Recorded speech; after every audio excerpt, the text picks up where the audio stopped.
이제 이 세상에 대한 심판이 이르렀으니 이 세상의 임금이 쫓겨나리라. 내가 땅에서 들리면 모든 사람을 내게로 이끌겠노라 하시니, 이렇게 말씀하시면 자기가 어떠한 죽음으로 죽을 것을 보이심이로라. 이에 무리가 대답하되, 우리는 율법에서 그리스도가 영원히 계신다 함을 들었거늘 너는 어찌하여 인자가 들려야 하리라 하느냐? 이 인자는 누구냐? 예수께서 이르시되, 아직 잠시 동안 빛이 너희 중에 있으니 빛이 있을 동안에 다녀 어둠에 붙잡히지 않게 하라. 어둠에 다니는 자는 그 가는 곳을 알지 못하느니라. 너희에게 아직 빛이 있을 동안에 빛을 믿으라. 그리하면 빛의 아들이 되리라. 사랑하는 성도 여러분, 이 아침 주님 전에 나와서 예배드리면서 여러분의 마음은 어떠신가요? 여러분의 마음 속에 기대나 또는 근심, 걱정, 희망이 있으신가요? 명절이 다가오고 있고 또 긴 연휴를 앞두고 설레기도 합니다. 명절 고향이나 친척 또는 부모님을 방문할 때 기쁨과 설레임도 있고, 또 명절 자리에 가서 보면 형제지간에 또는 동서지간에 또는 또 시어머니 자리에서, 며느리 자리에서, 아들의 자리에서, 딸의 자리에서 또 마음고생하기도 하지요. 그럴 때 여러분 마음 중심을 움직여가는 힘이 무엇인가요? 여러분을 일상을 살아가면서 여러분에게 가장 힘이 되고 또 가장 능력이 되고 가장 의지하고 싶은 여러분 내면 한가운데 여러분을 이끌어가는 그 힘은 무엇입니까? 명절 때 이렇게 보면 지금은 이제 대부분 차를 가지고 들어와서 예전처럼 잘 보이지가 않습니다만, 어렸을 때 생각해 보면 타향으로 나가서 제법 성공했다고 하신 분들은 큰 차를 이렇게 타고 오셔가지고 동네 어귀에 주차를 하고 또 양손에는 제법 보란듯이 많은 선물을 들고 이렇게 가는 모습들이 떠올려지곤 합니다. 어떤 이들은 기쁘게 명절날 시골을 찾고 또 기쁨으로 방문하는데, 어떤 분들은 고향을 방문하지도 못하고 멀리서 가족을 그리워하면서도 또 눈물 흘리기도 하지요. 그때 기준이 뭔가요? 제법 당당하고 목에 뻣뻣하게 힘주고 동네 앞으로 나갈 수 있는 기준은 뭔가요?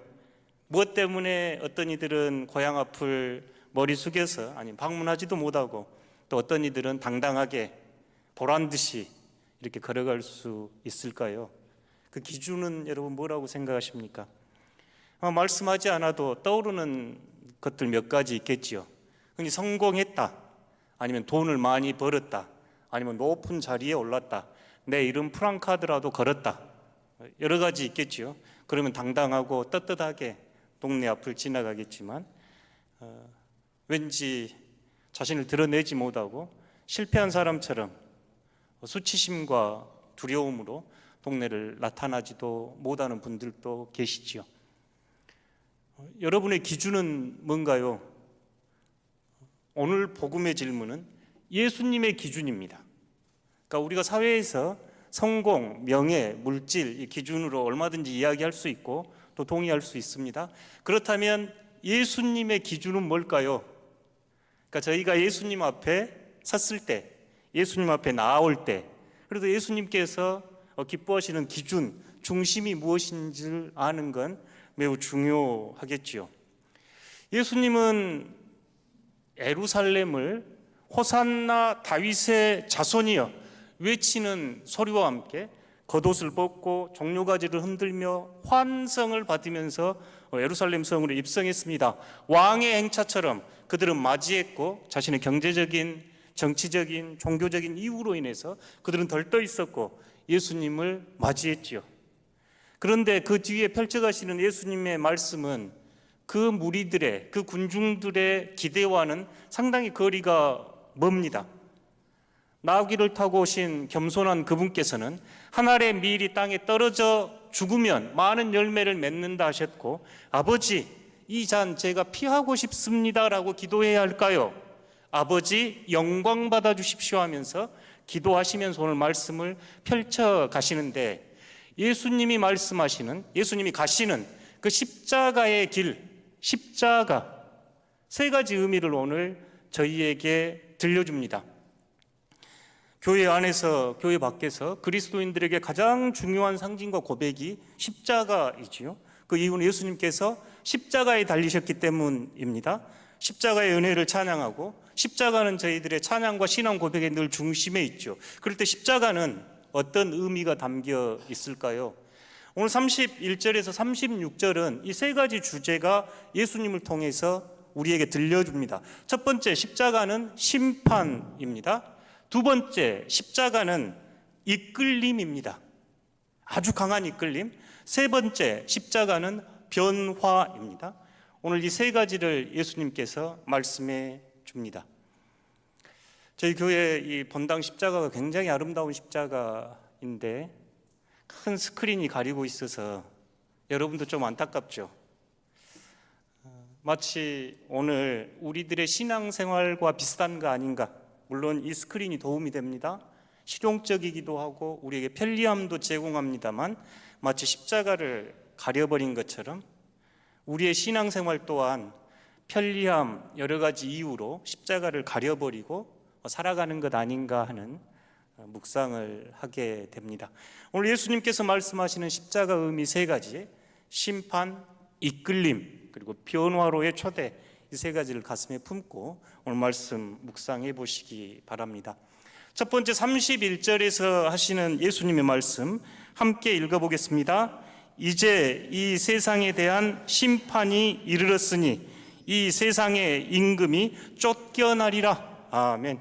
예수님께서 아버지 영광 받아 주십시오 하고 기도하신 후에 예수님께서 하신 말씀이 이 세상의 심판의 때가 왔다. 이 세상의 임금들이 이제 쫓겨날 거다. 이렇게 이야기합니다. 여기서 심판은 우리가 최후의 심판, 그런 심판이 아니라 옳고 그름을 가르고 분별하다, 참과 거짓을 나누다, 이럴 때 쓰는 히라보 표현으로 심판을 썼습니다. 그러니까 참과 거짓이 드러나고, 참 행복과 거짓 행복이 드러나고, 참 자아와 거짓 자아가 드러나는 자리가 십자가, 이렇게 말씀을 하시면서 세상의 임금들, 우리가 흔히 사탄이라고 이야기하는 세상의 임금들이 쫓겨날 거다. 그러니까 사탄은 막 뿔이 나가지고 그 삼지창을 들고 다니는 존재가 아니라 우리를 하나님으로부터 분리시키고 이웃으로부터 분리시키고 창조 세계로부터 분리시키면서 자기를 가장 높은 자리에 하나님의 자리에 자신을 올려놓을 때 그 힘을 우리가 사탄의 힘, 이렇게 이야기하는데, 십자가는 새로운 기준을 우리에게 제시하면서 세상의 그 가치와 기준을 쫓겨낼 것이다. 예수님이 이렇게 말씀을 하시는 내용입니다. 세상의 기준, 그러면 여러분은 무슨 생각 먼저 하신가요? 성경 안에서 예수님께서 공생애를 시작하시기 전에 광야에서 시험을 받습니다. 40일 기도하고 금식하시고 받는 시험인데, 이 자리를 가만히 이렇게 헤아려 봅니다. 며칠만 금식을 해도, 누가 시키지 않아도 제가 어느 해 그 이야기를 생각하면 늘 웃음이 나오는데, 누가 해라고 그러지도 않았는데 혼자 금식하겠다고 며칠 금식하면서 하늘에 라면이 왔다 갔다 하고, 금식 끝나면 뭐 먹어야 되겠다 그랬던 제 모습이 떠오르는데요. 40일 금식하면 이제 인간으로서 그 인간의 가장 그 본능이라 그럴까요? 가장 밑바닥이 드러나는 시간이겠죠. 근데 이성이나 합리적인 사고로 통제할 수 없는 가장 그 밑바닥, 가장 그 본능적인 그 자리에 무엇이 있는가 우리에게 묻는 게 그 광야의 시험이었습니다. 첫 번째, 돌이 떡이 되게 하라. 돌이 떡이 되게 하라. 얼마나 많은 그런 저희가 유혹을 받는가요? 이 돌이 떡으로 바뀌었으면 얼마나 좋았겠는가. 사실 이 돌이 떡이 되게 하라 말은 예수님께서 우리 삶에서, 이 시험은 우리 삶에서 어떤 생존이나 안정, 요새 표현으로 하면 경제적, 재물, 이런 게 되겠죠. 재산, 이런 것 되겠죠. 더 많은 재산이 있으면, 더 많은 재물이 있으면, 그러니 예수님께서는 하나님과 재물을 겸하여 섬길 수 없습니다라고 할 만큼 큰 힘을 가지고 있는 게 재물인데, 돌이 떡이 되게 하라 하는 그 유혹은 우리가 더 잡으려고 하고 더 잡아도 채워지지 않는 그 탐욕에 대한 이야기겠죠. 두 번째, 예수님은 시험받았던 내용이 성전에서 뛰어내리란, 요즘 같으면 인기 있고 스타고 최고의 뭐라고 그럴까요? 최고의 찬사를 받는 인물이 되십시오. 당신 너무너무 훌륭하고 뛰어납니다. 광고 계약이 수없이 들어오고 세계 어디를 가도 빅스타로 존중받는 그 스타의 자리, 당신이 성전에서 뛰어내리고 천사들이 그걸 받으면 발끝 하나 상하지 않으면 사람들이 얼마나 와하겠습니까? 좋아요 누르고 환호성을 지르지 않겠는가요? 저희들도 그러죠. 인정받고 싶습니다. 인정에 목을 메고 메말라 하죠. 다른 사람들이 날 알아주면 좋겠죠. 우리의 거의 본능에 가까운 모습인데 예수님께서는 거절하십니다. 세 번째 유혹은, 세 번째 시험은 만약 나에게 절을 하면, 사탄의 유혹이었죠. 세계 모든 열방을 다스리는 권력을 주겠다, 지금 이렇게 이야기하죠. 첫 번째 돌은 어떤 재물이었다면, 두 번째 성전에서 뛰어내려라는 어떤 우리가 인기나 다른 사람의 인정에 매달려 사는 우리 모습이라면, 세 번째 모든 힘과 권력을 너희에게 주겠다는 시험이 세 번째 시험이었죠. 이 시험도 굉장히 강하지요. 제가 지난 겨울 올해 이렇게 한국 정치를 보면 신천지, 통일교, 또 극우 정권이 어떻게 결탁해 있는지 그 모습을 요새 보고 있는데, 그 모습이죠.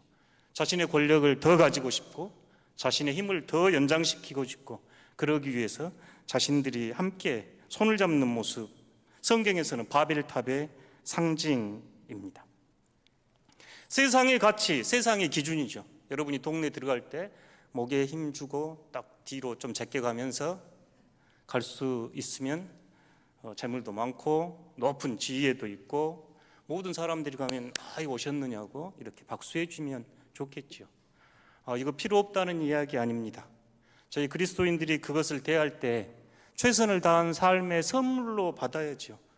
어떤 분들은 높은 자리에 오르기도 하고 하나님이 큰 은혜 주셔서 더 많은 재물을 가질 수도 있습니다만, 성경이 저희에게 요구하는 세상적 기준은 그것이 하나님 위에 있을 때, 그것이 세상의 임금, 세상의 가치, 십자가는 이 가치를 전복시킵니다.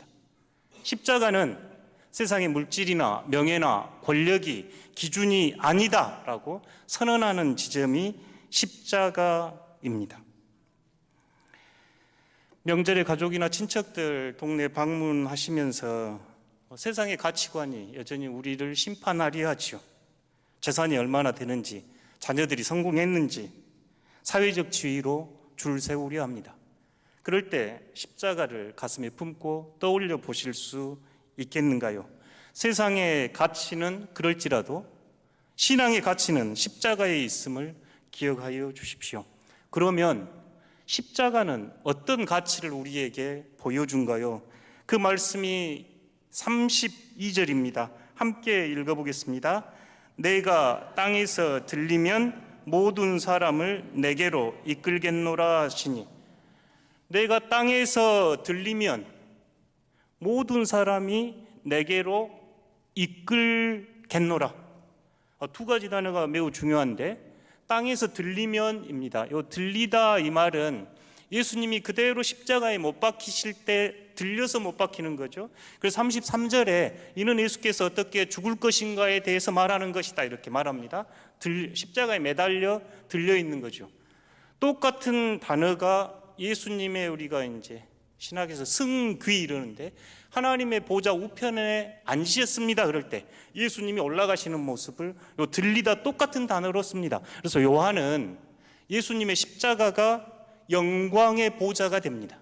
우리가 흔히 십자가와 부활 그럴 때 십자가가 순환이고 부활이 영광 이렇게 생각하는데, 요한은 예수님께서 들리셨던 그 십자가가 바로 하나님의 영광이 드러나는 곳, 그 단어가 들리다임. 예수님께서 들리셨어요. 예수님께서 십자가에 돌아가셨습니다. 이 사건이 많은 사람들을 예수님께로 이끄는 힘이 됐습니다. 이끌겠노라. 중요한 단어인데요. 마치 자석이 철을 막 땡기듯이 어부가 그물을 던져가지고 물고기를 끌어당기듯이 강한 힘으로 끌어당길 때가 이끌겠다입니다. 여러분, 어떻게 예수님의 십자가가 그것도 가장 처참하게 자신이 벌겨벗겨지고 매질당하고 침뱉음당하고 모욕당하고 그렇게 죽은 십자가가 여러분을 이렇게 끌어당길 수 있을까요? 동의가 되신가요? 예수님의 십자가가 여러분을 끌어당겼습니다. 그러니까 오늘 예수님의 표현대로 하면 여러분이 이 자리에서 예배드리는 것은 예수님께서 들리셨고 예수님께서 여러분을 이끌어 이 자리로 끌어당긴 겁니다. 우리가 삶에서 이 고백이 가능할까요? 십자가는 가장 처참하고 가장 연약하고 가장 부서지고 가장 깨지고 가장 불완전한 자리, 자기 죽음의 자리인데 왜 예수님께서는 내가 들리면 여러분이 나한테로 올 거예요, 마치 블랙홀처럼 나한테로 올 겁니다, 그렇게 말씀하셨을까요? 이 안에 십자가를 우리가 노래하고 찬양하는 근본적인 이유가 있죠. 바로 이 십자가가 하나님의 조건 없는 사랑, 하나님의 무한하신 사랑 그 자체이신 하나님이 이 세상을 드러낸 방식이 자기 아들의 죽음을 통해서, 자기 아들의 비움을 통해서, 이 십자가를 통해서 하나님이 이 세상에 자기 사랑을 드러내셨기에 그 사랑에 우리가 이끌립니다. 어떤 가르침이든 어떤 종교든 사랑이 우리를 이끄는 힘이 있죠. 그래서 사랑은 생명을 낳고 사랑은 생명을 키우고 사랑은 생명을 번성하게 합니다. 우리는 그 사랑을 하나님 이렇게 고백합니다. 바로 이 십자가는 하나님의 사랑이 드러났기에 그 십자가로 이끌겠노라, 이렇게 오늘 예수님께서 말씀합니다. 성경의 이야기이고 머리로는 동의가 됩니다. 그런데 실제 삶에서 우리가 이 말씀이 동의가 되고 내 삶의 실천이 가능할까요? 이제 명절이 다가왔으니 저희를 한 밥상으로 둘러앉게 하는 것은 어머니의 사랑, 부모님의 사랑이죠. 여러분 시대가 경험했을 그 어머니의 희생과 어버이의 그 희생이 있었기에 명절 때면 형제들이 밥상에 둘러앉지요.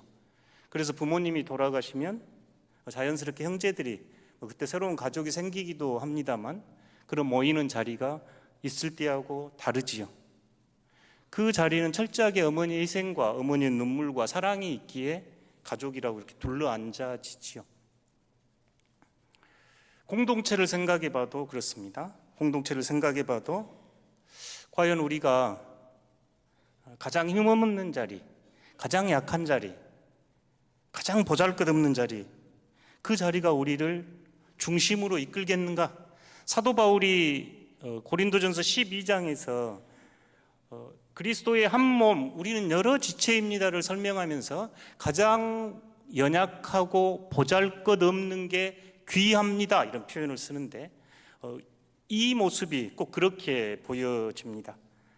저는 실제 삶하고 우리 신앙 고백하고 간극이 이 사랑의 이끌림인데요, 예수님의 십자가의 이끌림, 그러니까 찬양을 할 수도 있고 말로 고백할 수도 있는데 삶의 자리에서 이 이끌림을 우리가 동의하고 응답할 수 있을까?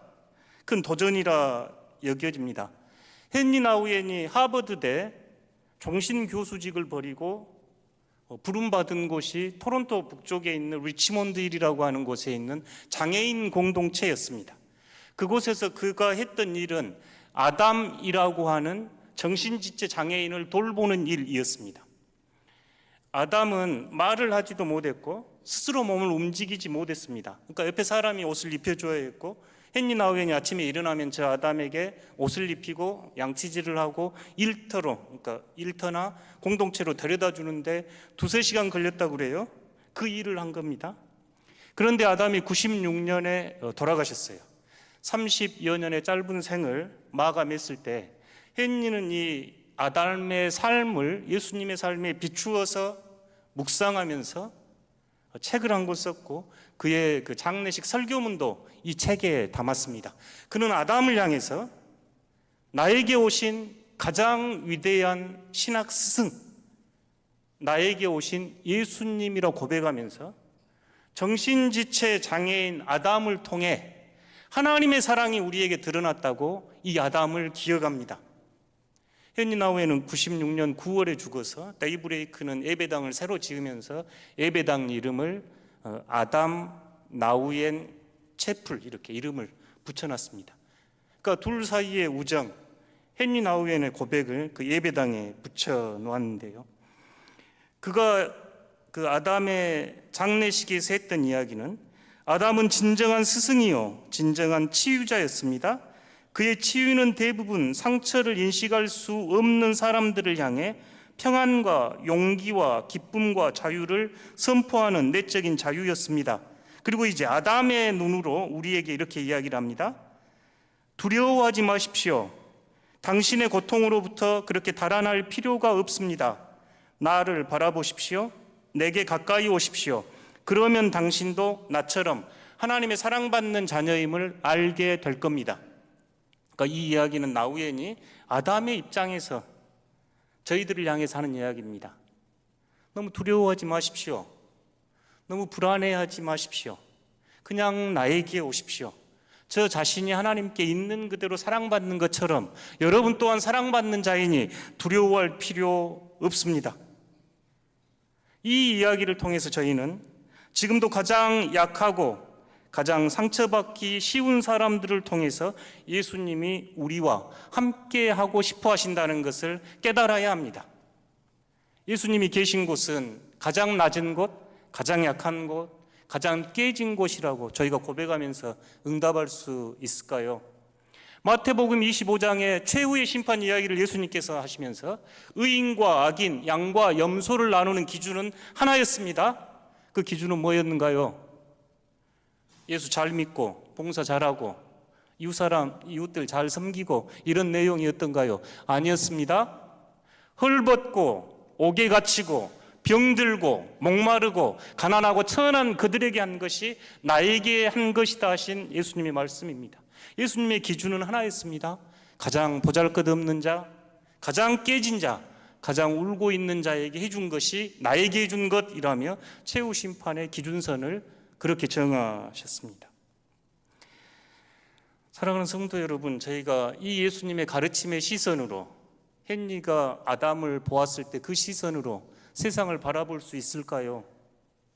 세상은 부와 명예와 높은 지위를 우러르며 찬양할 때 여러분은 가장 깨지고 가장 눈물 흘리고 가장 연약한 이들을 향해 마음을 열 수 있겠습니까? 그곳에 그리스도가 계십니다. 그곳에 보이지 않는 하나님의 사랑이 흘러넘치는 근원이 됩니다. 오늘 예수님은 내가 들림으로써 너희가 나에게로 이끌릴 것이다 하신 말씀, 가장 낮은 자리로 물처럼 흘러가실 수 있겠는가요? 저희 사이에 큰 간극이 있음을 압니다. 말씀 안에서는 신앙 고백으로는 가장 연약하고 깨지고 상처 입는 자리가 주님 계십니다라고 고백할 수 있겠지만 삶의 자리에서는 여전히 부와 명예와 권세가 더 매력적이지 않는가요? 이쪽이 더 우리를 끌어당기고 있지 않는가요? 어떻게 저희가 변해갈 수 있겠습니까? 어떻게 세상의 기준에서 예수님 말씀하신 십자가의 기준으로 저희 삶이 옮겨갈 수 있을까요? 이렇게 옮겨갈 때 저희가 변화 이렇게 이야기합니다. 세 번째 이제 주제가 그래서 등장하는데 그곳에 있는 사람들이 율법에 보면 메시아 그리스도는 이 땅에서 영원히 통치를 하신다 그랬는데 들려 올려져서 돌아가시는 그분은 누굽니까? 도대체 그 인자는 누구란 말입니까? 라고 묻자 예수님은 그들의 질문에 응답하지 않고 빛과 어둠의 이야기를 합니다. 요한복음에서 이제 예수님은 스스로 빛이라 하셨고 1장 프롤로그 자체에서 생명의 빛이 우리에게 오셨으므로 예수님을 빛으로 표현하고 있지요. 이 빛이 있는 그 빛 안에서 어둠이 드러나고 진리가 드러나기에 예수님은 빛이라 고백되고 요한복음 12장 36절 말씀 함께 읽어보겠습니다. 너희에게 아직 빛이 있을 동안에 빛을 믿으라. 그리하면 빛의 아들이 되리라. 아멘. 빛이 있을 동안에 빛을 믿으라. 그리하면 빛의 아들로 바뀔 것이다. 빛이 있는 동안에 이 세상의 가치가 참된 가치가 아니고 예수님의 가치가 참된 가치인 것을 믿으면 여러분 또한 빛의 아들로 변화될 것입니다. 세 번째 변화의 주제가 십자가에서 등장합니다. 십자가를 바라볼 때, 그래서 우리가 고백을 할 때 우리의 정욕과 우리의 욕망과 우리의 이기적인 목표가 십자가 앞에서 내려놓습니다. 이렇게 우리가 기도할 때 이 변화 때문에 그러죠. 변화의 여정으로 초대됩니다. 중요한 것은 예수 그리스도의 빛입니다. 그 빛을 믿으십시오. 여러분 강조를 하는데요, 여기에 쓰이는 믿음은 마음을 주다입니다. 마음을 주다. 믿는다, 내가 너를 믿는다 이럴 때 내 심장을 너에게 준다 이런 뜻이거든요. 여러분 마음을 무엇이 차지하고 있는가요? 이 아침 여러분 마음 속에 두려움과 불안, 근심과 걱정의 어두움이 가득한가요? 예수 그리스도의 빛이 희망으로 생명으로 바뀔 겁니다. 여러분 마음 속에 탐욕과 무지와 교만과 욕망으로 채워져 있는가요? 예수 그리스도의 빛이 들어올 때 우리가 예수님을 따르는 제자로 빛의 아들로 바뀔 겁니다. 36절의 말씀입니다. 그러니 삶 가운데 시시때때로 예수 그리스도의 십자가를 저희 가슴 속에 품고 초대해야겠죠. 주님의 그 십자가가 우리를 변화시키는 어둠의 자식에서 빛의 자녀로 변화됩니다. 여러분 마음속에 이 예수 그리스도의 빛을 품고 살아가실 수 있겠는가요? 정서적으로 건강한 영성 그리고 몸에 대한 묵상 쭉 해보면서 제가 여러분들에게 여러 번 권면하는 것 중에 하나가 하루에 꼭 이거 주무시기 전에 한 번만 해봅시다 하는데 처음 본 거 아니죠? 감사합니다, 사랑합니다, 미안합니다, 늘 함께 해 주십시오. 그리스도의 빛을 우리의 내면으로 초대하는 언어들입니다. 주님과 함께 마치 나란히 앉아서 오늘 하루의 삶을 이렇게 반추해 보십시오. 고마운 일들이 얼마나 많은가요? 지금 이 자리에 있는 것이 남들이 그렇게 꿈꾸었던 하루라도 더 살고 싶은 오늘이 바로 지금 이 자리에서 함께 예배드림이 얼마나 은혜롭고 감격스러운가요? 뜻하지 않는 사고로 우리 권사님 병원에 계시면서 우리 신방 권사님께서 전해준 그 주보에 그렇게 감사했다고 그래요. 성도들과 함께 예배드림이 얼마나 큰 기쁨입니까? 주님과 함께 나란히 앉아서 감사하십시오. 하나님의 은혜라 여겨지면 사랑하십시오. 하나님 사랑합니다. 제가 주님께 올려드릴 수 있는 것은 하나님 사랑합니다. 저희는 이 땅 잠시 살면서 하나님께 되돌려줄 수 있는 가장 아름다운 고백은 하나님 사랑합니다입니다. 하나님 사랑합니다. 돌이켜보니 미안하고 죄송한 일들이 있죠. 그럴 때 하나님 미안합니다. 하나님 곁에 계셨는데 하나님 없는 듯 살아서 죄송합니다. 그럼에도 하나님 지금 이 모습 기쁘게 받아주시고 어제도 계셨고 오늘도 계시고 내일도 계시듯이 늘 함께 해 주십시오. 저녁 자리에서 꼭 해 주시기 바랍니다. 빛이 있을 동안에 빛을 믿으라. 그리하면 너희들이 빛의 자녀가 되리라. 주님께서 말씀하셨는데 저희가 빛 앞에 저희의 마음 깊숙한 곳을 내드려야죠. 그래야 어둠이 빛으로 바뀌고 보이지 않는 것들이 보일 것 아닌가요? 그러니 하루를 정리하고 마무리하는 시간 꼭 5분이라도 내셔서 마치 양치질하고 세수하시듯이 클렌징 폼이라는가요? 그걸로 막 얼굴 닦으듯이 여러분 마음을 주님의 빛 앞에 비춰주십시오. 오늘하고 내일 안 하고 그러지 마시고 매일 양치질하듯이 세수하듯이 주님 앞에서 감사합니다, 사랑합니다, 미안합니다 늘 함께 해주십시오. 그럴 때 우리가 점점 변화의 도상을 걷게 되고 베드로의 고백은 그럴 때 우리가 하나님의 신성한 성품에 찬란한 영광의 빛을 발하는 빛의 자녀로 변해 갈 겁니다. 사랑하는 성도 여러분, 오늘 십자가 예수님께서 십자가를 목전에 두고 하신 말씀입니다. 아버지 영광 받아 주십시오.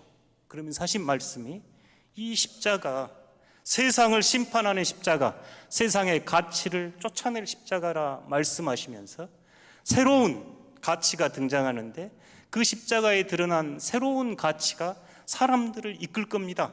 그 가치는 조건 없는 하나님의 사랑, 자기를 비워내는 자기 희생적인 사랑이라 말씀하면서 여전히 간극이 먼 저희들에게 빛의 자녀라 초대하시면서 빛의 자녀로 여러분을 초대하는 말씀이, 변화의 여종으로 초대하는 말씀이 오늘 십자가입니다. 이번 명절 어떻게 보내기 원하시는가요? 때로 기쁘고 때로 답답하고 때로 스트레스 받고 있는 자리에서 그럴 때 이 주님의 십자가 가슴에 품고 십자가의 영광을 드러내는 성도들 되시기를 진심으로 기원합니다.